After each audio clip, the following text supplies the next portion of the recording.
असते. हे रविशेठ, मी तुम्हाला सांगतो की साहेबांनी पहिल्या फोनवर मला विचारलं की सिंधुदुर्गच्या बैठकीला कोण नेते उपस्थित आहेत. मी सांगितलं दीपक भाई आहेत, निलेश जी आहेत, रवी पाठक आहेत, दत्ता सामंत आहेत, संजय बरोबर आहेत, संजय पडपे आहेत, स्मृती आहेत, संजय आकरे आहेत, वर्षाताई आहेत, सगळे पदाधिकारी उपस्थित आहेत. पदाधिकारी समोर किती उपस्थित आहेत म्हणजे ज्या काय सिंधुदुर्गामध्ये बैठका होतात त्याच्यापेक्षा नक्की दुप्पट पदाधिकारी उपस्थित आहेत. एवढी काळजी स्वतः साहेब राधानगरीला विमानाचा टेक ऑफ घेताना करतात. याचा अर्थ आपला नेता हा संवेदनशील नेता आहे, भावनाप्रधान नेता आहे आणि त्याला मोठं करण्यासाठी आपण सगळ्यांनी काम केलं पाहिजे.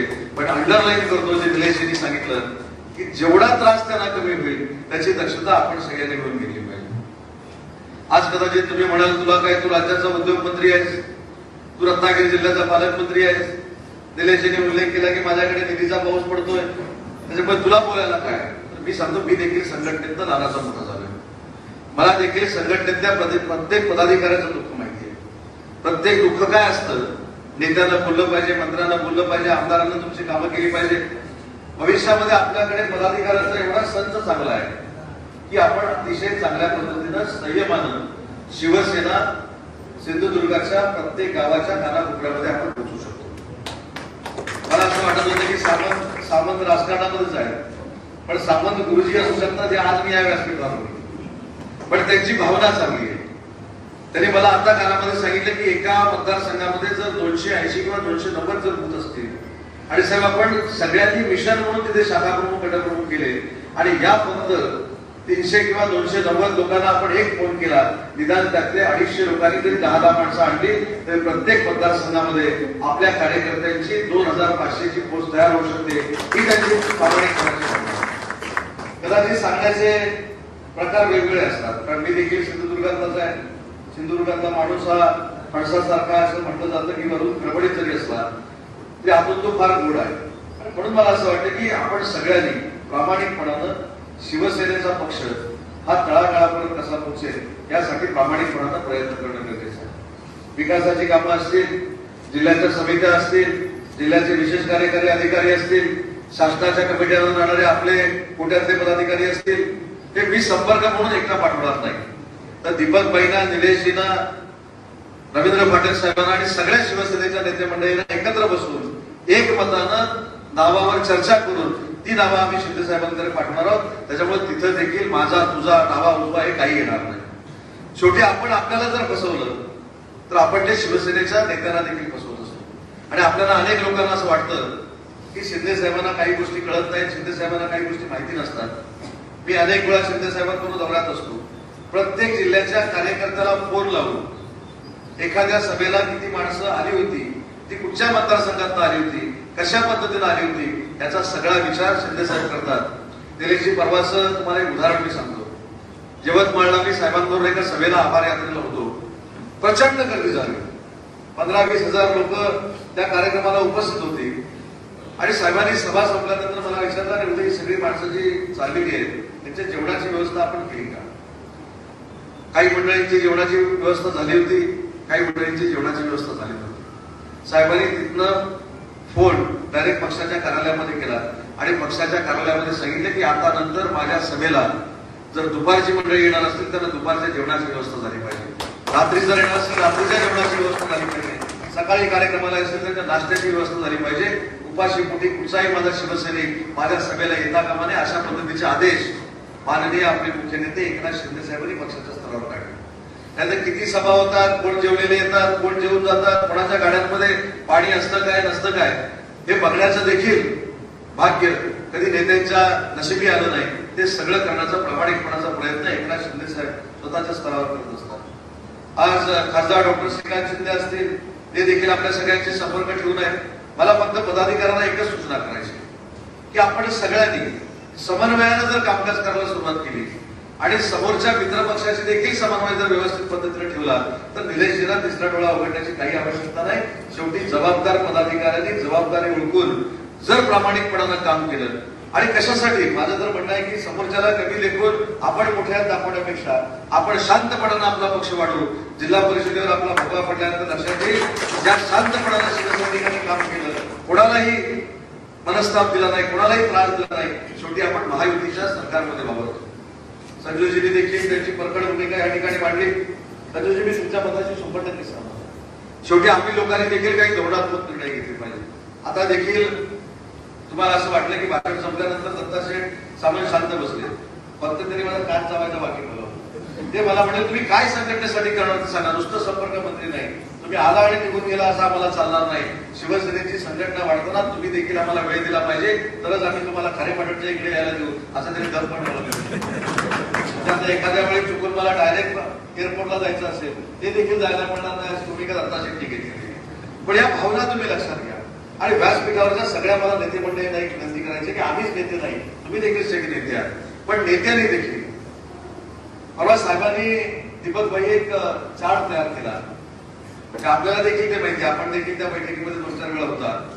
आणि साहेबांनी एक चार्ट तयार करून आमदार किती दिवस मुंबईमध्ये असतात आणि किती दिवस मतदारसंघामध्ये असतात हे पाहण्याचं आता ठरवलेलं आहे. त्यांची टक्केवारी ठरवणार आहे की 30 दिवसातले किती दिवस मुंबई आणि किती दिवस हे मतदारसंघामध्ये असतात. पदाधिकाऱ्यांना एवढी विनंती आहे, ही वेळ आपल्याला पण येणार आहे. आपण किती दिवस मुंबई आणि किती दिवस इकडे, काही म्हणजे अपवादात्मक नसतात, पण काही लोक सिंधुदुर्गाचं हेडक्वार्टरच मुंबई बनलेलं आहे अशा पद्धतीनं त्या ठिकाणी कामासाठी येतात. मला असं वाटतं की संघटना जर खरी बांधायची असेल तर आपण सगळ्यांनी आपल्या जिल्ह्यामध्ये राहूनच संघटना बांधली पाहिजे. मंगळवार आणि बुधवार मुंबईला जायला आमचा कोणाचाही आक्षेप नाही, कारण मंगळवारी कॅबिनेट मिटिंग असते आणि मंत्र्यांना जर भेटायचं असेल तर बुधवारी आपण चांगल्या पद्धतीने भेटू शकतो. ही भावना डोळ्यासमोर ठेवून पदाधिकारी जर मुंबईमध्ये असतील तर त्याच्यामध्ये आक्षेप घेण्याचा काय अर्थ आहे असं मला वाटत नाही. परंतु सोमवारपासून रविवारपर्यंत ठाण मांडूनच जर आपण मुंबईला बसत असू तर आपण सिंधुदुर्गामधली संघटना कधी बांधणार आहोत हा देखील विचार आपण सगळ्यांनी केला पाहिजे. आणि मी व्यासपीठावरच्या मंडळीला संजू अभिमानानं सांगतो, अभिमानानं माझ्या मतदारसंघातला एकही कार्यकर्ता, एकही शाखा प्रमुख, एकही तालुका प्रमुख, एकही विभाग प्रमुख जोपर्यंत मी मुंबईला बोलवत नाही तोपर्यंत मुंबईला पाऊल टाकत नाही. फक्त तिथं संघटना वाढवतो. म्हणजे मी काही दादागिरी करत नाही. आम्ही आहोत ना. मी संपर्क मंत्री आहे, दीपकभाई आहेत, निलेशजी आहेत, जिल्हा प्रमुख आहेत, रवी पाठक साहेब आहेत. आम्ही तुमचे प्रतिनिधी म्हणून आमच्यावर तुमचा विश्वास असला पाहिजे की आम्ही मुंबईमध्ये तुमची कामं करू. पण कामं जर आमच्याला होणारीच नसतील आणि ती करून घेण्याचा आपला प्रयत्न असेल तर याच्यामध्ये दीपकभाई पण काही करू शकत नाही, निलेशजी देखील काही करू शकत नाही, मी देखील काही करू शकत नाही. विकासाचा निधी कमी पडणार नाही याची हमी आपण एकनाथ शिंदे साहेबांकडनं घेऊ. नगर विकासाला पैसे कमी पडणार नाही याची हमी आपण एकनाथ शिंदे साहेबांकडनं घेऊ. जिल्हा परिषदेला पैसे कमी पडणार नाही याची हमी आपण देवेंद्र फडणवीस साहेबांकडनं घेऊ किंवा जयकुमार गोरे साहेबांकडनं घेऊ. पण हे सगळं करत असताना आपली दखल घेण्याएवढी संघटना प्रत्येक गावामध्ये असणं आवश्यक आहे. आणि ती दखल घेणारी संघटना म्हणजे प्रत्येक बूथवर आपण 51% जास्त असलं पाहिजे. आता अनेकांच्या मनामध्ये शंका येऊ शकतात, हा भाषण करतोय तुझं काय. मी अभिमानानं सांगतो की माझ्याकडे जेवढे बूथ आहेत त्याच्यावर 20-20 शिवदूत देखील आहे. म्हणून मी मतदारसंघामध्ये असलो काय किंवा नसलो काय आपल्या पक्षाचा आणि माझ्या प्रशासनाचा गाडा हा शिवसेनाच त्या ठिकाणी ओढत असते. त्याच्यामुळे मला महाराष्ट्रामध्ये फिरायला चांगल्या पद्धतीने वाव मिळतो. पण हे देखील लक्षात घ्या की महाराष्ट्रात कुठेही जरी फिरत असलो तरी शनिवार आणि रविवार किंवा शनिवार रविवार सोमवार मी रत्नागिरी जिल्ह्यामध्ये असतो आणि त्यातले 2 दिवस माझ्या मतदारसंघामध्ये असतो. त्याच्यामुळे आम्ही जर हे करत असतो तर आपण सगळ्यांनी हे केलं पाहिजे. आज माझ्याकडे मोबाईलमध्ये एक माहिती अशी आहे, आपण आपल्या नेत्याचं नाव घेतो, आपण नेत्याला अपेक्षित आहे असं काम करणार म्हणून सांगतो. मी 4 दिवसाचा फक्त कार्यक्रम साहेबांचा सांगतो, 4 दिवसाचा. मागच्या 4 दिवसामध्ये हे 4 दिवसा अगोदर एकनाथ शिंदे साहेब 3:30 वाजता घरी आले, त्याच्यानंतर 3 वाजता घरी आले. परवा 20 त्यांच्यासोबत होतो, 3:45 वाजता ते घरी गेले. आणि काल मला मेसेज आला साहेब 3:15 वाजता घरी होते. आणि आता जर त्याला विचारलं ते कुठे आहेत, आता ते विमानात बसलेत आणि कोल्हापूरच्या आभार यात्रेसाठी निघतायत. म्हणजे जो नेता आपल्यासाठी 20-20 तास काम करतो त्याच्यासाठी आपण दिवसाला फक्त 2 तास काम करणार आहोत की नाही हा विचार करण्यासाठी आपण कुठेतरी एकत्र बसणं गरजेचं आहे. नेत्यांना आपल्यावर विश्वास टाकलाय, नेत्यांना संघटनेची जबाबदारी आमच्या सगळ्यांवर दिलेली आहे. मी नक्की सांगतो की आता देखील साहेबांच्या एका विषयावर बोललो, नवे जुने त्याचं कॉम्बिनेशन नक्की करू. पण जसे काही अधिकारी 15-15, 20-20 वर्ष एकाच पदावर बसून राहतात आणि तिथं वहिवाट लावतात अशी वहिवाट जर कोणी लावली असेल आणि तो जर काम करत नसेल तर त्यानं स्वतःहून माझ्याकडे काही पत्र आणून द्यावी, मला आणि आमच्या नेते मंडळींना निर्णय घ्यायला भाग पाडू नये. कारण काही लोकांची मक्तेदारी अशी बनलेली असते की मी हलणारच नाही, माझंच ते पद आहे, या पदावर दुसरा कोण बसू शकत नाही. पण खऱ्या अर्थानं शिंदे साहेबांचे हात जर बळकट करायचे असतील तर आपल्याला युवा पिढीला देखील आपल्या सोबत आणून त्यांना देखील मदत केली पाहिजे.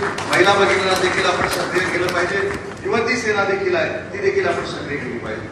आज मी महाराष्ट्रामध्ये फिरताना मला सगळ्यात मोठा फायदा काय होतो तर मी महाराष्ट्राच्या राजकारणामध्ये एका पक्षाचा युवक काँग्रेसचा महाराष्ट्राचा अध्यक्ष होतो. त्याच्या मला गडचिरोली माहिती आहे, चंद्रपूर माहिती आहे, खानदेश माहिती आहे, विदर्भ माहिती आहे. पण विदर्भ नुसता माहिती असून उपयोग नाही, तिथला कार्यकर्ता देखील माहिती असणं गरजेचं आहे. आणि म्हणून गावातल्या शाखा प्रमुखातला वाडीतला कार्यकर्ता कोण आहे, वाडीतल्या कार्यकर्त्याला आपल्या बूथवरचा कार्यकर्ता कोण आहे हे देखील माहिती असणं गरजेचं आहे. आणि त्याच्यासाठीच आपण सगळ्यांनी मिळून अतिशय चांगलं काम करणं गरजेचं आहे. आज आपण संघटना वाढवत असताना सभासद नोंदणीकडे प्रामुख्याने लक्ष दिलं पाहिजे. सभासद नोंदणी प्रत्येक मतदारसंघामध्ये हजारोंच्या संख्येने झाली पाहिजे. जर आपला मित्र पक्ष 1.5 कोटीची सभासद नोंदणी करतोय तर मला असं वाटतं की बाकी काय करण्यापेक्षा त्यांनी ती कशी केली त्याचं अनुकरण करून आपण 1 कोटीपर्यंत जर पोहोचलो तर मला असं वाटतं की आपली संघटना देखील फार मोठी बनत होती. आपण चर्चा फार करतो. सिंधुदुर्ग असेल, रत्नागिरी असेल, या जिल्ह्यांमध्ये नाकी भरपूर आहे. नाकाच नाक्यावर बसलो होतो आणि नाक्यावर बसून चर्चा काय, निलेश राणे आणि उदय सामंत यांच्यामध्ये दीपक भाई का बसले होते, ते दोघे एकत्रच का बसले नाही, दत्ता सामंत असं का बसले, पत बोर्डाचं बिल जे झालं तसं का मांडलं. म्हणजे आपल्या संघटनेवर चर्चा करण्यापेक्षा आमची जास्त काळजी आणि आमच्यापेक्षा दिल्लीची तुम्हाला जास्त काळजी. मला असं वाटतं की शिवसैनिकांनी एक जर प्रथा पाडून घेतली, आपण सार्वजनिक ठिकाणी ज्या ठिकाणी जाऊ तिथं आपल्या पक्षाचं जर गुणगान गायलं तर माउथ पब्लिसिटीनं देखील शिवसेना वाढते. हे वंदनीय बाळासाहेब ठाकरेंनी आपल्याला दाखवून दिलेलं आहे आणि तो इतिहास रचलेला आहे. वंदनीय बाळासाहेबांचं आपण नाव सांगतो, धर्मवीर आनंद दिघे साहेबांचं नाव सांगतो, 20 तास आपले सन्माननीय एकनाथ शिंदे साहेब काम करतात हे देखील मेरिट म्हणून सांगतो. पण हे सगळं करताना मी काय करतो, मी किती वेळ देतो हे देखील आपण सगळ्यांनी बघितलं पाहिजे आणि याच्यातनंच आपल्या संघटनेला उभारी दिली पाहिजे. आज समित्यांचा मगाशी उल्लेख केला, समित्याचा फॉर्मॅट ठरलेला आहे. तुम्हाला त्याच्यामध्ये चिंता कोणालाच करण्याची रत्नाची आवश्यकता नाही. समन्वय समितीनं 3 नेत्यांच्या नेतृत्वाखाली एक फॉर्मॅट ठरलेला आहे. त्याच्यामुळे मी रत्नागिरीचा पालकमंत्री आहे म्हणून मला शिवसेनेचा पालकमंत्री म्हणून बीजेपीला घ्यायचं नाही किंवा बीजेपीचा पालकमंत्री म्हणून शिवसेनेला घ्यायचं नाही, अशा पद्धतीची कार्यवाही आता महाराष्ट्रामध्ये होणार नाही. कारण शेवटी तो कोटा तयार झालेला आहे, तो मला देखील मान्य असला पाहिजे, तो नितेशजीला देखील मान्य असला पाहिजे, तिकडे भरत गोगावलेला देखील मान्य असला पाहिजे, आशिष शेलारला देखील मान्य असला पाहिजे. त्याच्यामुळे त्याच्यामध्ये जास्त मला असं वाटतं की आता डोकं लावण्याची काही आवश्यकता नाही, तो कोटा ठरलेला आहे. आता उदाहरणार्थ एकच उदाहरण मी आपल्याला देतो की निलेशजी आणि दीपक भाई इथं बसलेले आहेत. त्यांच्या मतदारसंघामध्ये त्यांच्या समित्या करत असताना त्यांना पाहिजे ते 60% लोक, बीजेपीला 20% आणि एनसीपीला 20% हा कोटा ठरलेला आहे. तसं भाईंच्या मतदारसंघामध्ये तालुक्याची जर एखादी समिती करायची असेल तर शिवसेनेचे 60%, राष्ट्रवादी काँग्रेस पार्टीचे 20% आणि भाजपाचे 20%. हा कोटा काय मी नाही फायनल केला, हा कोटा 3 नेते मंडळींनी फायनल केलेला आहे. पालकमंत्री ज्या जिल्ह्यामध्ये आहेत त्या जिल्ह्यातला निधी देखील कसा वाटायचा आहे हे देखील आम्ही सूत्र ठरवून घेतलेलं आहे. पालकमंत्र्यांना फक्त 30% निधी ठेवायचा आहे आणि उरलेला निधी हा समान आमदारांना वाटायचा आहे, हे देखील धोरण निश्चित केलेलं आहे. आणि ज्या ठिकाणी महायुतीचे कार्यकर्ते आहेत पण तिथे आपला आमदार नाही, तिथं 30%चे पालकमंत्र्यांना निधी दिलेला आहे, त्याच्यातून त्याचं वाटप करावं अशा पद्धतीचं एक पत्रच माननीय एकनाथ शिंदे साहेबांच्या सहीचं चंद्रकांत बावनकुळे, आपले चव्हाण साहेब आणि सुनील तटकरे यांच्या सह्यांचं पत्र हे प्रत्येक पदाधिकाऱ्याला गेलेलं आहे. त्याच्यामुळे त्याच्यामध्ये चिंता करण्याची आवश्यकता नाही. चिंता आपण आपली संघटना वाढवण्याची केली पाहिजे. आणि मला थोडं अजून एक कदाचित वाईट वाटेल काही मंडळींना, पण बॅनर मधनं आपण बाहेर आलो मला असं वाटतं. कारण त्याचा फोटो नाही, त्याचा फोटो नाही, त्याचा फोटो नाही. मी संपर्क मंत्री म्हणून मी स्पष्टपणाने आज सांगून टाकतो, माझा फोटो नाही टाकला तरी चालेल, मला कोणाला काही वाईट वाटणार नाही. शिंदे साहेबांचा एकाचा फोटो टाकला, दीपक भाईंचा टाकला, निलेशजींचा टाकला, आपल्या पदाधिकाऱ्यांचा टाकला की माझा फोटो टाकल्यासारखा आहे. त्याच्यामुळे पदाधिकाऱ्यांनी माझ्या फोटोच्या नावाच्या भांडवलाखाली मतभेद करण्याची काही आवश्यकता नाही. ज्यांना पाहिजे ते टाकतील, नाही टाकलं तरी फरक पडत नाही. त्याच्यामुळे फोटो, मान सन्मान याच्या पलीकडे कुठेतरी संघटना आहे हे देखील भान आता पदाधिकाऱ्यांना राहिलं पाहिजे. आज म्हणून बघ अशी मी सांगितले की निलेशजींचं भाषण हे फक्त सिंधुदुर्गापुरतं मर्यादित नाही. मी तर साहेबांना सांगणार की निलेशजींना हे मार्गदर्शन करायला प्रत्येक संवाद बैठकीमध्ये संपर्क मंत्र्यांबरोबर पाठवा. कारण त्याची सुरुवात तर आपल्यापासून केली, माझ्यापासून केली, आपल्यापासून जर केली तरच संघटना वाढणार आहे. दुसरा काहीतरी करेल आणि दुसऱ्याला चांगलं केल्यानंतर ते मी करणार आहे अशी भावना जर आपण ठेवली तर संघटनेमध्ये अडचणी येऊ शकतात. समन्वय हा अतिशय महत्वाचा आहे आणि समन्वय करत असताना महायुतीचा तर समन्वय झालाच पाहिजे, परंतु आपल्या पदाधिकाऱ्यांमध्ये देखील समन्वय असणं गरजेचं आहे. परवा मी देखील निलेशजींच्या वाढदिवसाच्या निमित्तानं मालवणला आलो होतो. मला खरोखर त्या दिवशी देखील आश्चर्य वाटलं. पूर्ण शिमग्याचा सीझन होता, पूर्ण शिमग्याचा सीझन होता आणि त्या दिवशी हजारोंच्या संख्येनं त्यांच्यावर प्रेम घेणारी जनता त्यांना आशीर्वाद देण्यासाठी त्या ठिकाणी जमलेली होती. आज असं नेतृत्व ज्यावेळी आपल्याला मिळतं, दीपक भाईंचं मार्गदर्शन आपल्याला मिळतं, ते मला असं वाटतं की आपल्याला काहीच कमी नाही. आपण चांगल्या पद्धतीनं काम केलं पाहिजे. आणि निलेशजी, मी तुमचं कौतुक करायला आलो नाही, पण परवाचं तुमचं एक भाषण मी ऐकलं. दत्ता सामंत व्यासपीठावर होते, संजय पडते व्यासपीठावर होते, काका तुळाळकर व्यासपीठावर होते, ठाणे साहेबांची पूर्ण टीम ही व्यासपीठावर होती आणि तुम्ही जे त्यावेळी भाषण केलं, मला असं वाटतं की त्याचं पालन आम्ही देखील सगळ्यांनी केलं. आणि तुम्ही कदाचित त्यावेळी भावनिक होऊन सांगितलं की राणे साहेबांपासून बाजूला गेलेली लोक आज तुमच्या नेतृत्वाखाली सगळी एकत्र आली. हा तुम्हाला जसा अभिमान आहे तसा तुमचा अभिमान आम्हाला देखील आहे, कारण तुम्ही शिवसेना वाढवण्यासाठी. दीपक भाईंनी सिंधुरत्न योजना आणली. काल दीपक भाई आणि मी सह्याद्री अतिथीगृहामध्ये एकत्र होतो. पण दीपक भाई, तुम्ही ज्या कष्टानं ती सिंधुरत्न योजना आणली त्याचा फायदा माझ्यासारख्या मतदारसंघामध्ये देखील झालेला आहे. हे नाकारून आम्ही चालणार नाही, कारण जे वैयक्तिक लाभाच्या योजना आहेत त्या बाकी कुठेही मिळत नव्हत्या. त्यामुळे खऱ्या अर्थानं ज्या योजनेचा जन्म झाला आणि या योजनेला जन्म देणारे जर कोण असतील तर दीपक भाई केसरकर आहे याची आणि म्हणून ते काल भांडले. म्हणजे मगाशी कोणीतरी सांगितलं की दीपक भाई संयमी आहेत, शांत आहेत, पण त्यांचा संयम आणि शांतता काही काळापुरती चालते. काल ते भांडले आणि मग माझा फोन पण उचलत नव्हते. पण शेवटी रात्री मी बाईंना आनंदाची गोष्ट सांगितली की बाई, ज्या पद्धतीनं तुम्ही भांडला, आज तुम्ही सिंधुदुर्ग आणि रत्नागिरीच्या लोकांना न्याय देऊन गेलाय. सिंधुरत्न योजना देखील अशा चालू ठेवण्याचा सुद्धा मुख्यमंत्री महोदय देणार आहे. हे कोणासाठी आहे याचं श्रेय आपण घेतलं पाहिजे. मी जसं आपल्याला सांगितलं की शिवसेना पक्षामध्ये संघटना वाढवायची म्हणजे काय करायचं, तर दीपक भाईंनी केलेलं काम लोकांपर्यंत पोहोचवायचं, निलेशजींनी केलेलं काम लोकांपर्यंत पोहोचवायचं, एकनाथ शिंदे साहेबांनी घेतलेले निर्णय लोकांपर्यंत पोहोचवायचे, महिला भगिनींसाठी घेतलेले निर्णय लोकांपर्यंत पोहोचवायचे. यावेळी तर असं सांगत होते की मुख्यमंत्री महिलांची जी योजना आहे, लाडकी बहीण योजना, ती बंद होणार आहे. कुठे बंद झाली? उलट 36,000 कोटीची तरतूद माझ्या महिला भगिनींसाठी झाली. आता हे झाल्यानंतर काय म्हणतात, 2100 रुपये कधी देणार? आम्ही देऊ ना, आम्हाला द्यायचे तेव्हा देऊ. तुम्ही पडले ना, आता तुम्ही शांत बसा. आणि हीच मुख्यमंत्र्यांची भूमिका आहे, हीच माननीय शिंदे साहेबांची भूमिका आहे की आमचं त्याच्यावर काम सुरू आहे. आणि ज्यावेळी बहिणीला विश्वास आहे की नाही, 1500 रुपये बंद झाले नाही, त्याच्यामुळं सांगितलेला अजेंड्यावरचा विषय देखील भविष्यामध्ये पूर्ण करण्याची जबाबदारी ही देवेंद्रजी फडणवीस साहेब असतील, एकनाथ शिंदे साहेब असतील, अजितदादांची असणार आहे. परंतु ज्या पद्धतीने आपले विरोधक आपल्या टीका करतात त्याला देखील आपल्या स्तरावर आपण सगळ्यांनी उत्तरं दिली पाहिजेत, जेणेकरून माझा शाखा प्रमुख देखील, शिंदे साहेबांवर निष्ठा असणारा शाखा प्रमुख देखील अतिशय अभ्यासपूर्वक त्या ठिकाणी बोलतो, हे वातावरण समोरच्यांपर्यंत पोहोचलं पाहिजे.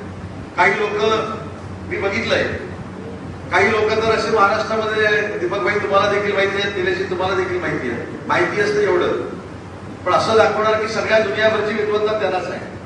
इकडे तर सगळे माहिती असलेली मंडळी आहे, यांच्याकडनं नुसती माहिती घेतली आणि त्याच्यात 10% जरी सांगितलं तरी देखील शिवसेना पक्ष ताकदीनं उभारायला वेळ लागणार नाही. आणि यासाठी आपण सगळ्यांनी एकत्र काम करावं एवढीच या ठिकाणी मी विनंती करतो.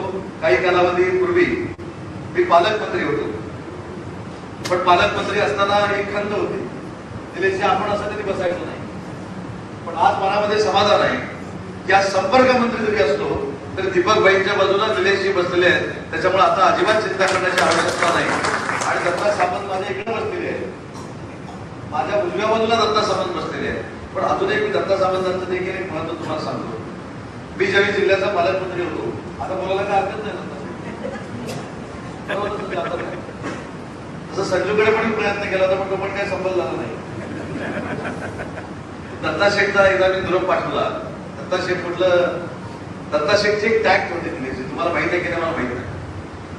दत्ता शेठ टेंडर घ्यायचे आणि कामच सुरू करायचे नाही. आणि मी विचारलं बीएड दत्ता शेठ काम सुरू का करत नाहीत, काम सुरू कर. मी 10 वेळा फोन केला, का उद्या करतो परवा करतो. आणि लोक त्यांना भेटायला गेली, तो काम सुरू का करत नाही, पैसो घ्या, पैसोच नाही.